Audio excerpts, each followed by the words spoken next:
Voy a compartir bajo el título La profecía de Daniel y el periodo intertestamentario.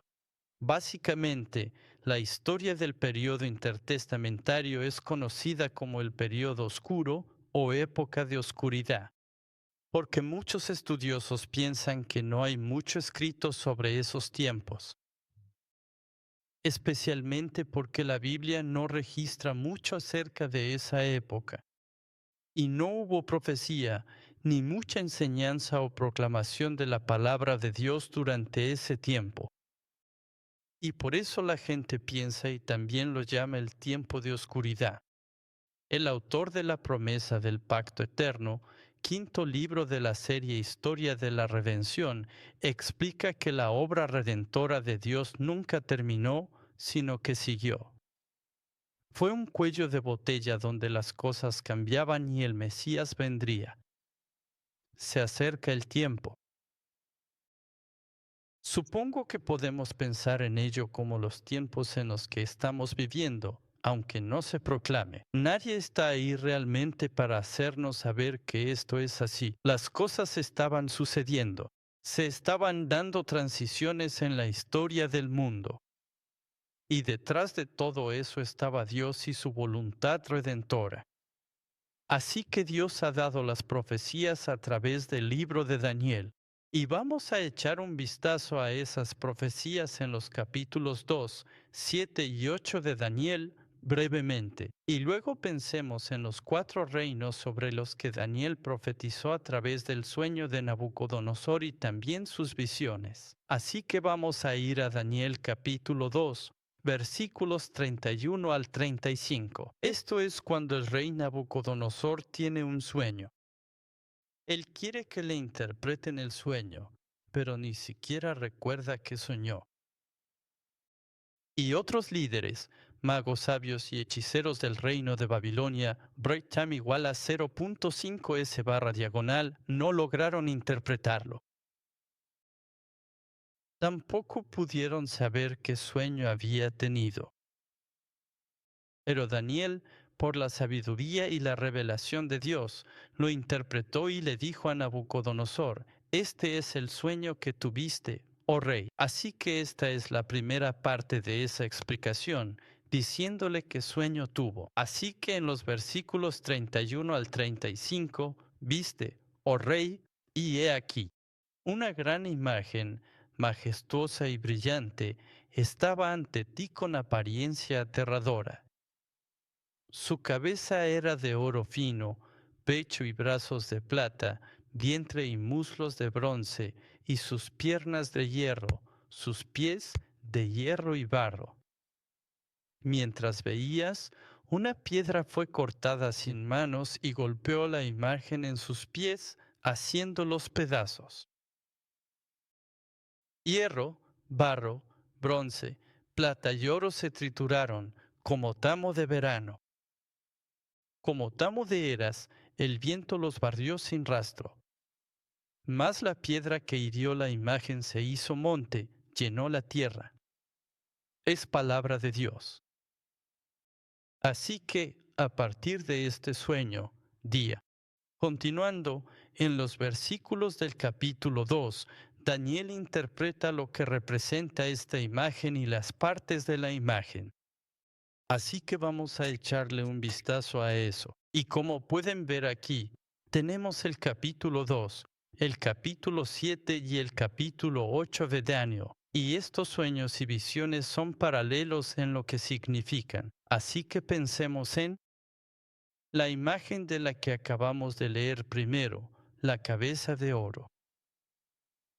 Y al pensar en esto, estas bestias, imágenes de ídolos y estatuas, cosas materiales, bestias, animales, representan reinos, que gobernarán sobre el pueblo de Dios y les darán opresión, dificultades, sufrimientos. Y digo esto porque en Apocalipsis vemos bestias que salen del mar y de la tierra. Vemos a la bestia, el dragón. E incluso en Génesis, la humanidad cayó por la astucia de la bestia, llamada la serpiente, y por eso Tenemos que tener un entendimiento claro de lo que son las bestias en la Biblia para poder entender en qué tipo de tiempos estamos viviendo. Así que la cabeza de oro en Daniel capítulo 2, versículo 38, Daniel explica que representa a Babilonia. Babilonia de hecho era conocida por el oro fino. Era sabido que todas las estatuas e imágenes que tenían eran leones y águilas. Y así, en los versículos 37 y 38, Daniel dice, Tú, oh rey, eres el rey de reyes, a quien el Dios del cielo le ha dado el reino, el poder, la fuerza y la gloria. Eres la cabeza de oro. Y así Babilonia es la cabeza de oro. A continuación el pecho y los brazos de plata, que representan a Medo-Persia. Así pues, Babilonia cayó ante Medo-Persia, que más tarde se convirtió en Persia. Y además, Persia era conocida por su plata. La tercera parte de la imagen era vientre y muslos de bronce, la parte media o vientre y muslos de bronce, que representa a Grecia. Grecia era conocida por sus representaciones en bronce, monedas y las tenían. Eran famosos por sus habilidades para fundir cobre. Así que Grecia está representada por el vientre y los muslos de bronce, y luego, después de Grecia en la historia, el reino se divide. El imperio de Grecia se divide en 4 reinos que fueron liderados por los 4 generales. Después de que Alejandro el Grande murió, vinieron las piernas de hierro que representan a Roma. Y Roma era conocida por su acero, hierro y armas hechas de hierro. Y luego, después de Roma, el régimen romano fue destruido. Hubo muchos otros romanos, mezclados con otras naciones que gobernaron el mundo. Entonces, este es un tiempo entre el régimen romano y la llamada nación anticrística. Y luego viene el anticristo. Y finalmente se establece a través de la piedra que fue cortada sin manos, que vino y destruyó la imagen. Y eso es el presagio del establecimiento del reino de Dios. Y esa piedra, por supuesto, representa a Jesús y la palabra de Dios. Y luego, en paralelo a estas imágenes, en Daniel capítulo 7, vemos un león con alas de águila. Y lo que compartí anteriormente también representan las imágenes que se encontraron en Babilonia. Y luego aparece el oso con 3 costillas en la boca. Y Mede-Persia había conquistado 3 naciones o 3 regiones: Lidia, Babilonia y Egipto. Lidia en 546 AC, Babilonia en 539 AC y Egipto en 525 AC. 3 costillas en su boca. Y luego Grecia está representada por un leopardo con 4 alas de ave. El leopardo es el mamífero más rápido de la tierra o de la selva. Además de eso, tenía 4 alas. Así que no solo es rápido en la tierra, sino que también es rápido hasta en el aire, ¿verdad? Así que el leopardo con 4 alas y tenía 4 cabezas, y se le dio dominio. Entonces el leopardo en sí representa a Grecia, liderada por Alejandro Magno. Pero después surgieron las 4 cabezas, los 4 generales, supuestamente. Alejandro Magno fue asesinado, probablemente por ellos o por sus seguidores. Así que los 4 generales dividieron el imperio de Grecia y gobernaron diferentes regiones. Hablaremos de eso más adelante. Y luego Roma está representada por la bestia espantosa, aterradora y extremadamente fuerte con grandes dientes de hierro. De nuevo, el hierro es el material principal o el metal que usaban los romanos para fabricar sus armas. Y probablemente te puedes imaginar o pensar en un soldado romano con un casco de metal, o como se llama, casco y equipo y escudos y armaduras y armas. Y así la cuarta bestia, en la visión de las cuatro bestias. Y luego tienes los 10 cuernos que salen. Y los 10 cuernos de la cuarta bestia representan a las otras naciones que vienen después de Roma, hasta el tiempo del fin, y luego sale otro cuerno, ¿verdad? Y después saltamos al capítulo 8. No dice mucho sobre Babilonia, pero sí sobre Media y Persia, un carnero macho con 2 cuernos. Daniel, capítulo 8, versículos 3 al 4 y versículo 20. Un cuerno que se hace más largo se refiere a que era Media y Persia, pero Persia supera a Media. Queda solo Persia sin Media, así que debe conquistar el norte,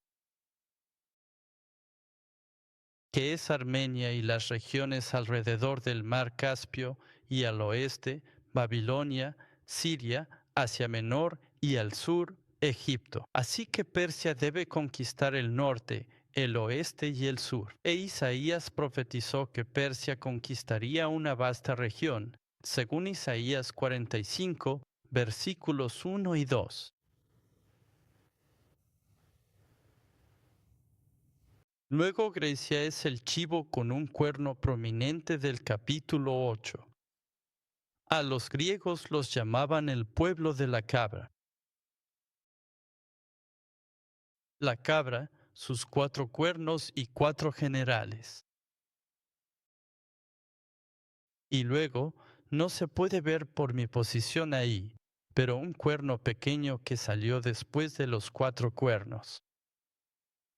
Después de los 4 cuernos, según Daniel capítulo 8, versículos del 9 al 14 y versículos del 23 al 25, después de los 4 cuernos sale un cuerno que representa al anticristo. Históricamente, Antíoco IV, de quien hablaremos más adelante. Así que ese es un resumen de las visiones que Dios le dio a Daniel y al rey Nabucodonosor y permitió que Daniel interpretara para que lo supiéramos. No solo de la historia inmediata que iba a suceder después del tiempo de Daniel o durante y después del tiempo de Daniel, sino que esto también es un presagio hacia Apocalipsis, el tiempo final en el que estamos viviendo. Y esto es también los 4 reinos que conquistarán este mundo, las 4 bestias. Este tema es recurrente a lo largo de todo, desde Génesis hasta Ezequiel y Daniel y en Apocalipsis.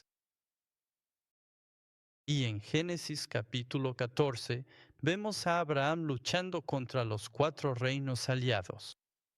Y esos nombres también representan estos 4 reinos. Y él obtiene la victoria al expulsarlos y sacarlos de las fronteras de la tierra que Dios le había prometido a Abraham.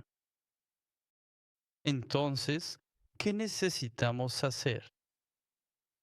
También, al final, donde Abraham los expulsó hasta Obá en el norte, el río Eufrates era la frontera.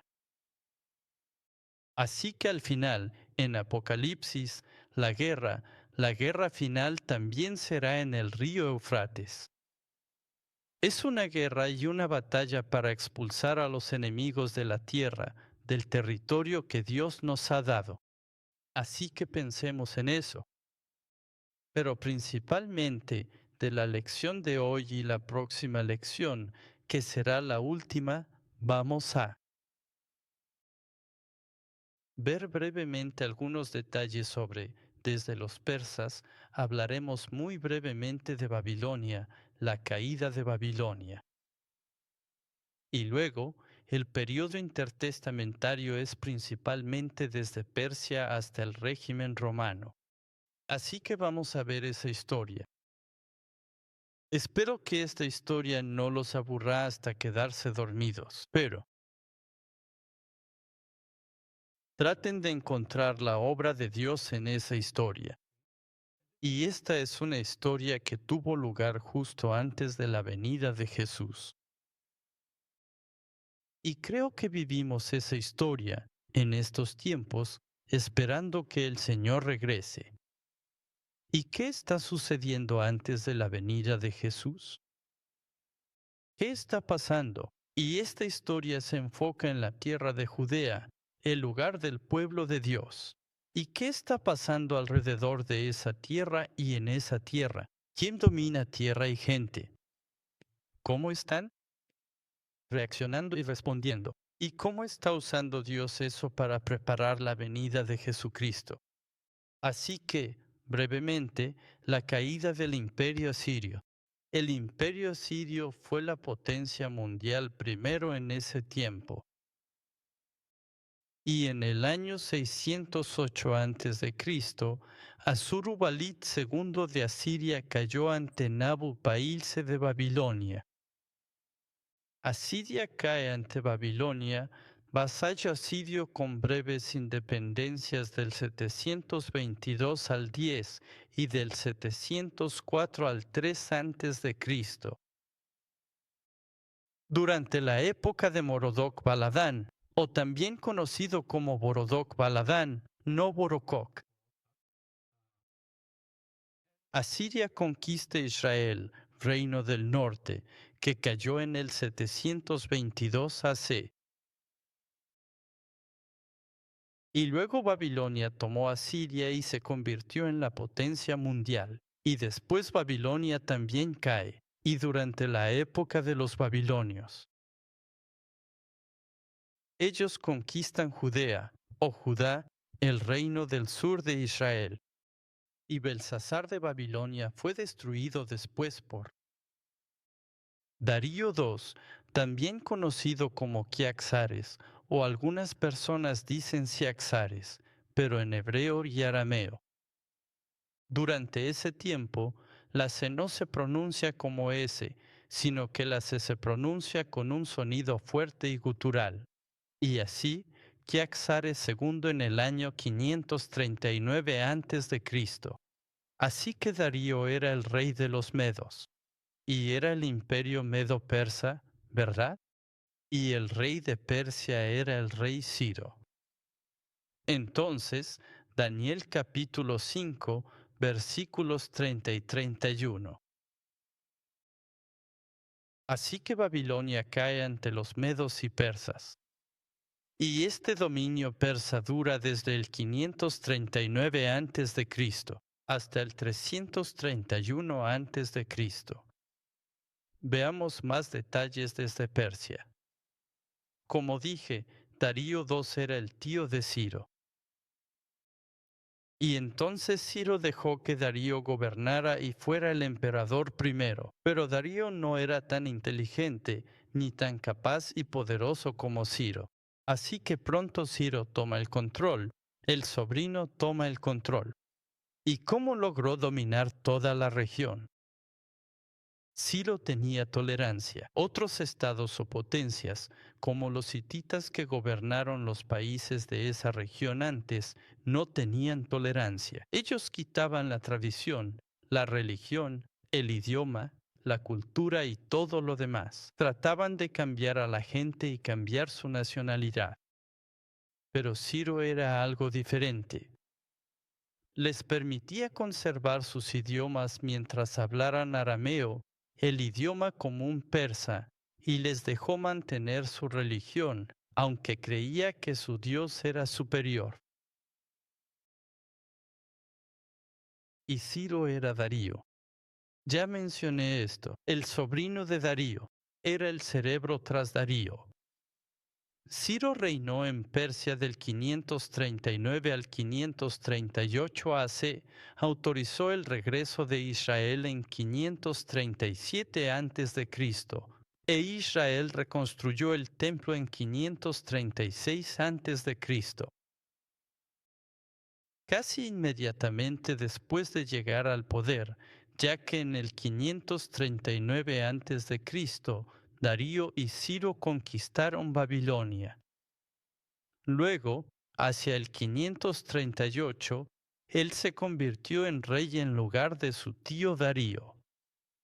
Y en el 537 ordena a los israelitas regresar a su tierra.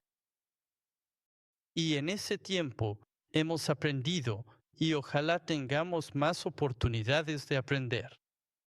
Hubo una persona que influyó en Ciro de una manera para dejar ir a los israelitas. Porque en Isaías Dios profetizó sobre Ciro que le daría todos estos reinos y poderes. Y el nombre de Ciro está escrito en el libro de Isaías. Y había un hombre de fe en su gabinete, por así decirlo, porque Daniel era consejero o tenía un puesto de gobierno bajo el rey durante ese tiempo, desde la época babilónica, incluso durante la época persa. Así que, de todos modos, Ciro les dice a los israelitas que regresen. Y ese es el primer regreso, ¿verdad?, del destierro o de la cautividad. Y la reconstrucción comienza en el año 536 a.C. Entonces, ¿qué salió de esto? Los poderes extranjeros también pueden considerarse poderes malvados o perversos que tienen control sobre el pueblo de Dios. El pueblo de Dios todavía está en cautiverio, la mayoría de ellos. Pero ¿qué salió de esto? Perspectiva histórica redentora. Incluso en tiempos de dificultades, opresión y problemas, Dios sigue haciendo su obra para preparar su tiempo, su voluntad en el futuro para su pueblo. Y por lo tanto, aunque estemos pasando por tiempos difíciles en este momento, creamos y oremos que Dios está preparando. Lo sepamos o no, Dios está preparando para nosotros y para que se cumpla su voluntad, incluso a través de los poderes de estos reinos extranjeros que en este momento están oprimiendo al pueblo de Dios. Así que el idioma arameo era usado por los palestinos durante ese tiempo. Este idioma arameo era una lengua común persa en esa época. Así que recuerden, Ciro quería que todos aprendieran su idioma, aunque conservaran su propio idioma. Así que la mayoría de la gente bajo el dominio de los persas, que era una región grande y vasta, todos aprendieron arameo. Así que durante la época de Jesús, todos hablaban arameo también, aunque también empezaron a hablar griego, pero era algo así como aquí en Singapur, donde el idioma común es el inglés. Pero entonces el primer idioma que se habla es el chino. Si pareces asiático, te hablan en chino de entrada. ¿Cuál era el idioma común entonces? En tiempos de Jesús se supone que era el griego koiné, pero en realidad hablaban arameo entre sí. Entonces, otra cosa que surgió de esto fue la diáspora. Diáspora significa dispersión. La diáspora ocurrió porque durante la época de Ciro, él permitió que la gente migrara o se mudara a diferentes regiones también, y permitir que los israelitas regresaran a su país de origen fue una parte. Otros se dispersaron por Babilonia o Persia. Donde quiera que iban, establecían sinagogas. Por eso, con Jesús y el apóstol Pablo, había sinagogas donde quiera. Por esta razón, los israelitas que perdieron el templo buscaban donde adorar. Así que, en cada región o pueblo, empezaron a construir sinagogas. Entonces, de nuevo, una preparación que Dios estaba permitiendo que el pueblo de Dios hiciera para los propósitos de evangelismo futuro. Y luego viene Artajerjes de Persia. Y tal vez recuerdes haber visto a un personaje llamado Artajerjes en la película 300. Y este Artajerjes era bastante poderoso, bisnieto de Ciro, y gobernó desde el 464 hasta el 423 a.C. Él quería pelear contra los griegos por Egipto, y Egipto Siempre hubo una lucha de poder entre Egipto y los babilonios y persas, y después los griegos y los romanos. Egipto era una tierra que todos querían conquistar. Así que enfrentó a los griegos por Egipto y lanzó campañas militares. Para ir de Babilonia a, si puedo dibujar aquí, Babilonia y Persia estaban ubicadas de este lado. De este lado, rectam igual a 0.5 s barra diagonal, mientras que Egipto estaba de este lado. Y esto era Israel.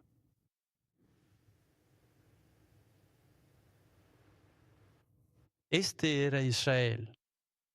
Para ellos, el lugar era un punto estratégico. Así que Artajerjes buscaba construir murallas de ciudad aquí. Él quería construir las murallas aquí para que sirvieran como protección y barrera, por si acaso. Los egipcios querían atacar e invadir de nuevo y apoderarse de Persia.